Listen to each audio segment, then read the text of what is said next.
Okay, so I'm guessing you've come into this video because you want to know what's the best laptop for coding or programming or anything to do with basically just coding. Well, you've come to the right place. I'm a software developer. I've got more than 10 years experience in web, mobile and application development. I've bought so many laptops, created so many computers. I've had so many Macbook Pros from different companies. And in this video tutorial, I'm going to give you the right information for you to know which laptop you should buy or which laptop is best for you. Do you need to have a computer? Do you need to have a top of the range computer? Do you need to have a €3,000, pound, dollar, or whatever it is, MacBook Pro direct from Apple? Or can you have a $200 euro laptop that you can buy as cheap as anything, and will it work? So by the end of this video, you can have a good understanding about which laptop you need to buy and whether this laptop is right for you.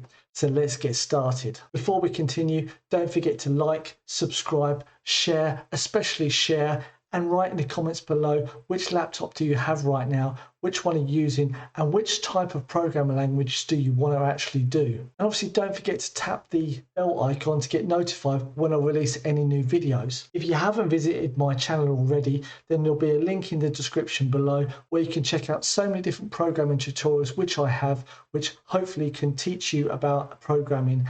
So software development, web development, programming, animation. What is it you want to do first of all? Well, this is a huge question. The answer to your question is really going to be to do with what it is that you specifically want to do. Now, if you want to be doing just basic website programming, then you can go pick up the worst laptop possible that you can find on eBay that someone's given you, and you could create a website with that. Not a problem. The only problem with this is that if you're going to start having to do lots of JavaScript and stuff like that, it's going to slowly get a little bit difficult. So my opinion would be to go and have a good 8 GB RAM. 8 GB RAM is really a good starting point for any computer to have any laptop to have. I would advise against having low CPUs like Intel i3 and so on. I would say you should have at least Intel i5. This will be good for if you start doing like Node or any JavaScript or transpilation, where you can hear the processor working a lot, and there's got to be lots of work being done. Now, if you're doing lots of C programming, C++, or anything like that, where you need to compile your work, this compilation can also take a lot of time, and it might need lots of processors and power to be able to do it. For that reason, you either have to have patience, and you don't tend to normally compile things every 2 seconds. You normally tend to write your code, and once you're happy, then you can compile it. So yeah, it all depends. But once you are a software developer, once you are a programmer, these questions, they don't really turn up, because you are in a company and they tend to give you the laptops, they tend to give you the computers that you can take home and that you can use. You don't really need to buy one yourself. If you are starting out with software development, then any computer will do in the beginning. Try to save as much money as you possible on buying a fancy computer, because you really don't need it in the beginning, just to learn the basics of programming. I hope that's been informative so far. If you want to do like kind of animation and stuff like that, then you really need to have a good laptop.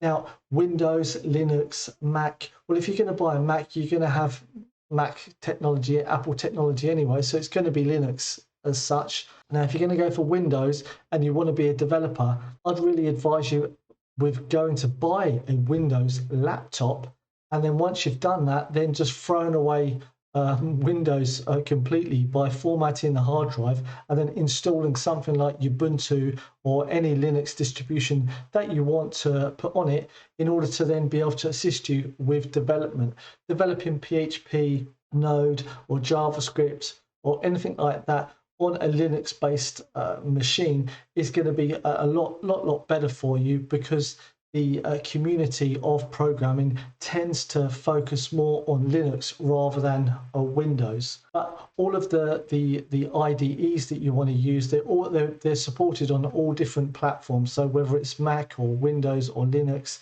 but you're always going to find it easier to get the development programs to work on Linux. You are going to need a little bit more time and effort to get them working on Linux, but they will work. I have this laptop here, which is an Acer i7, and just to read it, it's an Intel Core i7 at 2.7 gigahertz with turbo boost up to 3.5 gigahertz with 8 gigabytes of DDR3 RAM. I bought this for any programming that I do that's not to do with iPhone development, iOS applications and stuff like that. I rarely use it because I've got my MacBook Pro. I've got the 16-inch i9 MacBook Pro, which I bought a couple of months ago, which is amazing. But that's like €3,000 laptop, and if you're just starting out, then you really don't need a €3,000 laptop. The alternative for that, which I bought about 12 months ago, which is then the 2019 Mac Mini, and this is the 3.6 gigahertz quad-core Intel Core i3 with 6 megabytes and so on. Anyway, yeah, so this Mac Mini is super worth it for you to buy if you want to do iOS development or Mac OS development or Watch OS or whatever it is. This is super perfect for you to use. You can have a budget of at least €1,000 to buy one of these that's half decent. Don't be saving any money on this, right? If you're going to go for the Mac Mini, then you're already saving money on it. That said, if you are really keen about getting into development, then go and invest the money on one of these, right? Go and invest the money on one of these, because these are fantastic. Anything you want to do, if you want to then make YouTube videos, you want to make videos, you want to make anything, you want to do application development, it's going to do absolutely everything for you, and it's top quality as well. I'm not trying to promote Apple here. I'm just saying that the Apple MacBook Pro is just amazing, and that's why I even bought one for myself personally, because I wanted my own. It's got the 1 terabyte.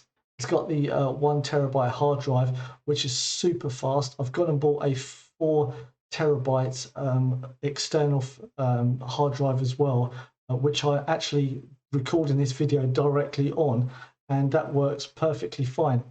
Otherwise, yeah, like I said, this laptop, I spent like €700 on this laptop. It was in sale, and I did have a budget of €500. Normally I would buy like an i5 or something like that, but because this was in a sale, I spent like €700, and I decided to spend a bit more because it's the 8 gigabytes and i7, and it's essentially it was a good enough one for me to use.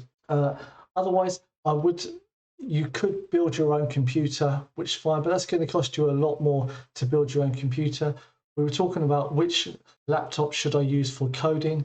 Like I said, you can go and get an old laptop that's gonna be pretty terrible, and it will still work for you. Save some money, go and buy a decent laptop. Like I said, I wouldn't worry about all of these programs. There's Visual Studio Code, and there that you don't have to spend any money on any licenses for applications and stuff like that. This video was just supposed to be a short introduction about which laptop you should buy as a coder, someone to learn coding in 2020, or let's say coming up 2021, and Amazon Day is coming soon as well, so maybe you can get a deal on Amazon Day. If you do have any questions about which laptop to buy, then put them in the description below. Ask anyone, and I'm sure there's some techies out there who know about hardware and stuff like that, who can answer them. For me, as a software developer, my MacBook Pro is obviously top, but the laptop that I showed you does exactly what I want as well, and the Mac Mini does exactly what I want. So I know that on any one of these devices, I could do everything and anything I want all the time. With that said, I'm done with this one video. I hope it's been interesting for you. I hope it's answered some of your questions, and if you are watching all the way through to the end, you are awesome. Don't forget to like, subscribe, share, write your comments in the comments below, tap the bell icon to get notified when I next upload any video. Otherwise, click any links that are best for you that's on the screen right now. My name's David Dawn. Thank you very much. Good night. Goodbye.